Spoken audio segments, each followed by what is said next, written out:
vamos a comenzar el desarrollo de las prestaciones o el sistema integrado previsional argentino que da cobertura a las contingencias de vejez, invalidez y fallecimiento.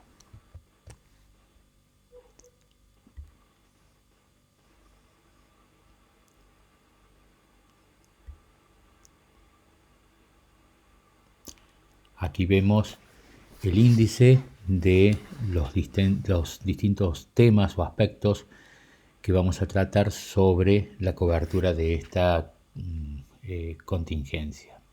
En primer lugar, vamos a señalar cuáles son las leyes que están involucradas, son múltiples, pero las más importantes son estas que tienen ustedes allí señaladas en la presentación que les he dejado en el aula. Podrán acceder mediante vínculos de manera directa a cada una de ellas. No obstante, vamos a ir en esta presentación haciendo las referencias necesarias para el conocimiento de cada una.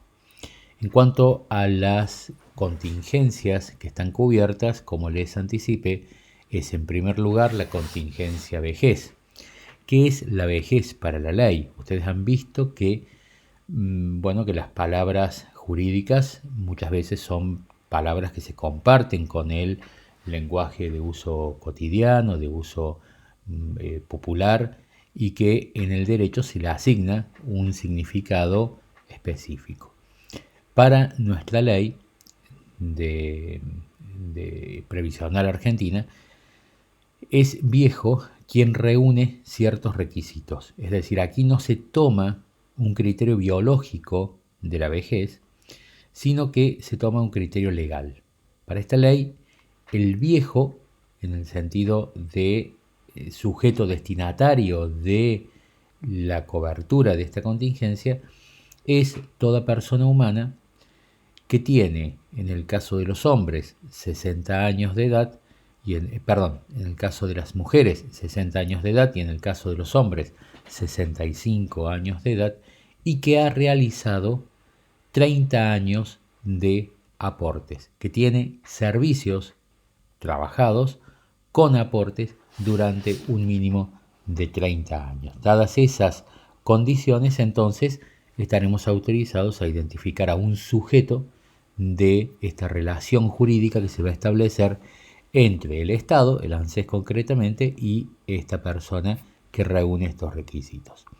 En segundo lugar, tenemos como segunda contingencia la invalidez. Aquí nos estamos refiriendo a una invalidez que no proviene de un accidente o de una enfermedad del trabajo, si bien en esos casos también aquí va a haber una prestación, pero están aquí también alcanzados todos los otros casos donde la discapacidad, el grado de invalidez, se produce por razones en principio ajenas al mundo del trabajo. ¿Sí? Cualquier persona que padece de pronto una enfermedad, un accidente, insisto, no vinculado con el mundo del trabajo, que le genera una incapacidad permanente, y en esos casos estas personas van a tener cobertura dentro de este sistema. A grandes rasgos y anticipándome a lo que luego desarrollaremos, esta invalidez debe ser de un porcentaje superior al 66% de la llamada total obrera. ¿Sí? Es decir, del 100% de capacidad que tiene un trabajador, la invalidez debe ser total, pero total no significa 100%, sino que significa 66%. Se considera que cualquier persona que tiene un 66% de incapacidad de la total obrera es una persona totalmente inválida a los fines previsionales. Por último tenemos la tercera contingencia, que es la muerte. No la vamos a definir, va de suyo la definición que este concepto tiene. Lo único que vamos a aclarar es que en este caso las prestaciones obviamente no están destinadas a la persona fallecida, sino a un conjunto de personas que mantienen algún vínculo, normalmente de parentesco, pero no necesariamente, con la persona fallecida. Es decir, lo que aquí se está cubriendo es la suerte alimentaria que tienen personas que dependen de la persona que ha fallecido. Esta persona fallecida puede ser un trabajador en actividad, es decir, una persona que aún no era beneficiario del CIPA, sino que era un aportante al CIPA, cualquier trabajador en actividad, bueno, que fallece y deja deudos, deja familia, ¿sí?, con derecho alimentario. Y también el otro caso es el fallecimiento de una persona que ya es beneficiario del sistema integrado previsional argentino. El típico caso es que fallece una persona jubilada o jubilado, bueno, y eso va a generar unas determinadas prestaciones llamadas pensiones, pensión por fallecimiento, a favor de la viuda, el viudo, hijos discapacitados, hijos menores, etc. ¿Sí? Entonces, de esta manera, bueno, caracterizamos rápidamente las tres contingencias que están alcanzadas por esta ley. Entrando a algunas consideraciones acerca de la ley 24241, que es la ley rectora, la ley que organiza el sistema, que es una ley de mediados de la década del 90, y es una ley que ha tenido desde el momento de su sanción hasta el día de hoy más de 1000 modificaciones. ¿Sí? Literalmente se los digo, no es una exageración, ha tenido más de 1000 modificaciones. Esto ya en sí mismo les habla de la necesidad de realizar, cuando uno tiene que realizar la consulta de esta ley, realizar la consulta en la página infoleg.gov.ar e ir al texto actualizado de la norma, dado que, como les digo, tiene muchísimas modificaciones. Esta ley que se dictó en aquel momento derogó, mejor dicho, el sistema tradicional que venía desde el año 67, 68, que era un sistema eminentemente público. Y esta ley lo que vino a crear, la 24241, vino a crear un sistema de tipo privado, ¿sí?, el cual convivía con un sistema público, pero donde todo el sesgo de la ley estaba puesto para orientar el sistema hacia el mundo privado, ¿sí?, hacia la privatización de las jubilaciones y pensiones en la Argentina. Esta ley entonces establecía estos dos sistemas. El primero de ellos, el de reparto, que es el que hoy ha permanecido, ha quedado vigente como único sistema vigente, es un sistema solidario intergeneracional asistido. Y acá nos vamos a detener un segundo a analizar estos términos. Decimos que es un sistema, es de reparto, ¿no? Y que eso significa que está regido por un principio de solidaridad intergeneracional. Expliquemos brevemente qué significa ello. Que un sistema sea de reparto significa que los trabajadores van realizando aportes a lo largo de su historia laboral y los empleadores para los cuales trabaja van realizando contribuciones patronales para ese trabajador. O mejor dicho, originado en ese trabajador, realiza contribuciones patronales al sistema. Que sea de reparto significa que todos los meses el ANSES, que es el que recauda estas contribuciones y aportes, recauda esto y con ese total le paga a los que hoy son jubilados y pensionados. Es decir, lo que un trabajador hoy aporta no está destinado a pagar la jubilación de ese trabajador. Un trabajador hoy aporta para pagarle la jubilación a los que hoy están jubilados, pero no hay ningún vínculo entre ese dinero y lo que el trabajador que hoy aporta cobrará dentro de 20 años o 30 años o 15 años cuando sea jubilado. Es decir, ¿quién paga la jubilación del que hoy es trabajador? El día que se jubile la pagarán los que entonces sean trabajadores activos. Por eso se llama solidaridad intergeneracional, porque la actual generación de trabajadores le está pagando la jubilación a una anterior generación de trabajadores que hoy son jubilados. Esto es lo que muchas veces las personas bueno, cuesta aceptarlo, ¿no? Cuando uno escucha expresiones del tipo, yo pagué toda mi vida y ahora me pagan poco de jubilación. Bueno, ¿qué es lo que está diciendo ahí esa persona? Esa persona lo que está diciendo es que tenía una expectativa de que su jubilación iba a estar atada a los aportes que ella había realizado y a las contribuciones que su empleador había realizado. Sin embargo, esto no es así, ¿sí? En un sistema público intergeneracional no es así. Sino, insisto, una generación de trabajadores activos le paga la jubilación a los que hoy ya no son trabajadores activos. Pero además, fíjense que finalmente dice asistido, ¿no? O sea, un sistema solidario intergeneracional asistido. ¿Por qué? ¿Por qué tiene este agregado, esta característica de asistido? Porque un sistema puro sería si con la plata que la ANSES recauda de aportes y contribuciones alcanzara para pagar las prestaciones del sistema. Sin embargo, esto no es así. Si el sistema pagara las prestaciones en función de lo que recauda por el propio sistema, las prestaciones serían aún muchísimo más bajas de lo que hoy son. Entonces, ¿qué es lo que ocurre? El Estado, a través de otras fuentes de financiamiento, acude con una partida presupuestaria que anualmente la determina el Congreso para el pago de las prestaciones del ANSES. Es decir, cuando decimos asistido, estamos diciendo asistido por las rentas generales del Estado a través de una partida presupuestaria. ¿Sí? Entonces, por eso decimos que es solidario, porque unos realizan aportes para otros, no para sí mismos, sino para otros. Intergeneracional, porque es una generación que le paga a una generación anterior. Y asistido, porque con eso que acabamos de describir, las prestaciones serían paupérrimas. Y entonces es el Estado a través de rentas generales, es decir, a través de recaudación impositiva que paga toda la población argentina, quien acude al auxilio de el financiamiento de estas prestaciones.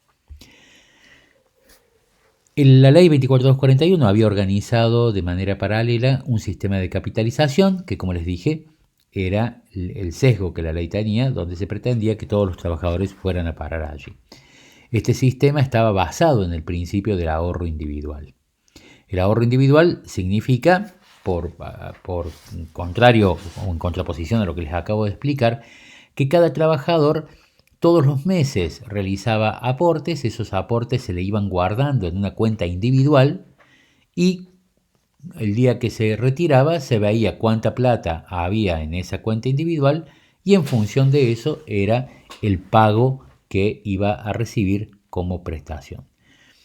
No obstante, en ese sistema las contribuciones patronales no iban a la cuenta del trabajador, sino que iban al sistema público. ¿Por qué? Porque el sistema público tenía que seguir pagando todas las prestaciones de todos los jubilados y pensionados que había hasta ese momento. Es decir, no se lo podía desfinanciar. Este sistema de capitalización en un primer momento, despertó algunos entusiasmos propios de personas que comparten una ideología neoliberal. ¿Cuál fue el inconveniente que tuvo este sistema? Bueno, el inconveniente principal que tuvo era que no podía garantizar buenos niveles de prestaciones en el futuro, por distintas razones, entre ellas y principalmente dos. La primera, porque las comisiones que cobraban las administradoras de estos fondos, las famosas AFJP, eran comisiones extremadamente altas. Cobraban un porcentaje muy alto para administrar estos fondos. Segundo, porque las inversiones que realizaban con estos fondos estaban muy vinculadas a la suerte financiera del Estado, porque esa plata normalmente se la prestaban al propio Estado. Y en tercer lugar, la inflación. Es decir, ustedes imagínense si ustedes van depositando todos los meses su plata en una caja de ahorro, bueno, al cabo de un tiempo la inflación va a hacer que se produzca una devaluación muy fuerte de esa moneda, y el día que se vayan a jubilar, allí lo que van a encontrar va a ser muy poquito dinero y por lo tanto sus prestaciones van a ser muy malas. Esto hizo que, bueno, que se decidiera un cambio en el sistema. Así fue que, mediante la ley 26.425, salió el sistema de capitalización. Se eliminó el sistema de capitalización, esto fue allá por el año 2007. Bien, en cuanto a quiénes son los afiliados que tiene el sistema integrado, es decir, quiénes son las personas que obligatoriamente deben realizar aportes y quiénes son los que voluntariamente pueden ingresar al sistema. En primer lugar, los trabajadores obligatorios son los que están nombrados en el artículo 2 de la ley, y allí vamos a encontrar trabajadores, en primer lugar, en relación de dependencia. Y dentro de estos vamos a encontrar a los trabajadores públicos y a los trabajadores que se rigen por ley de contrato de trabajo. Cuando decimos trabajadores públicos, nos estamos refiriendo a trabajadores del Estado Nacional, de los estados provinciales o de los estados municipales, como así también de los entes autárquicos, como por ejemplo universidades nacionales. Ahora bien, acá hay que hacer una salvedad, porque ustedes dirán, bueno, seguramente conocen que en Córdoba hay una caja de jubilaciones, ¿no? Y que si alguien es un empleado público provincial, un docente provincial, un policía provincial, un médico provincial, o un empleado público provincial o municipal, no realiza sus aportes al ANSES y no se jubila por esta ley 24241, sino que hacen sus aportes y se jubilan por un sistema provincial.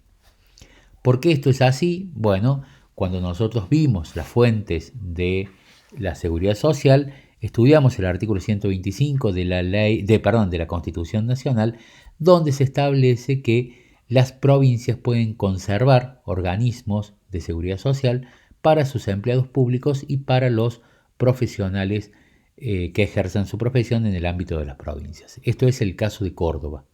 No todas las provincias son iguales. Algunas provincias no tienen cajas provinciales y entonces todos los trabajadores públicos aportan al ANSES y cobran luego los beneficios del ANSES por la ley 24241.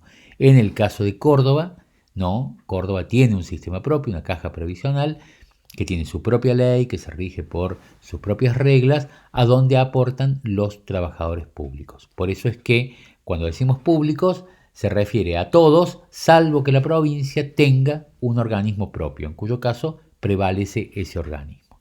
En cuanto a los trabajadores privados, acá no hay excepciones, son todos los trabajadores privados aportan al ANSES, ¿sí? Por eso es que en Córdoba un empleado de comercio aporta al ANSES y se va a jubilar por esta ley, perdón, por esta ley 24241, en tanto que en los trabajadores públicos de Córdoba van a jubilarse por una ley provincial. Insisto que esto es en relación de dependencia, o sea, estamos hablando de trabajadores en relación de dependencia.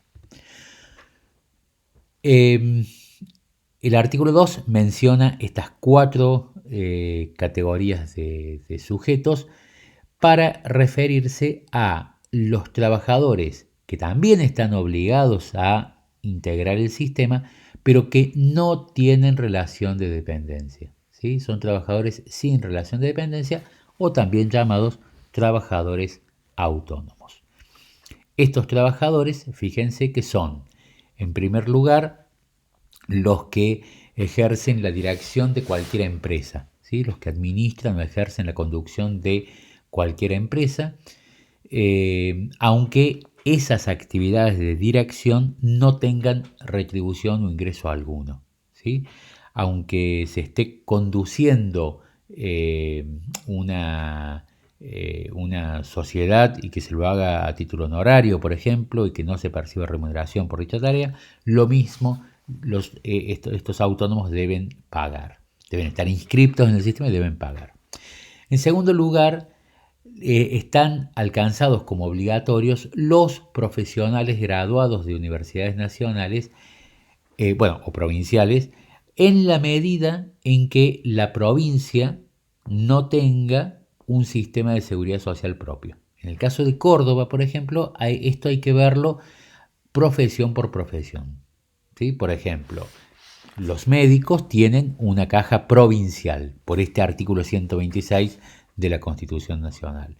Los abogados, los escribanos, los arquitectos, los ingenieros, los psicólogos, todos ellos tienen un sistema propio provincial y que por lo tanto esos profesionales no están obligados a estar afiliados al SIPA ni a realizar aportes.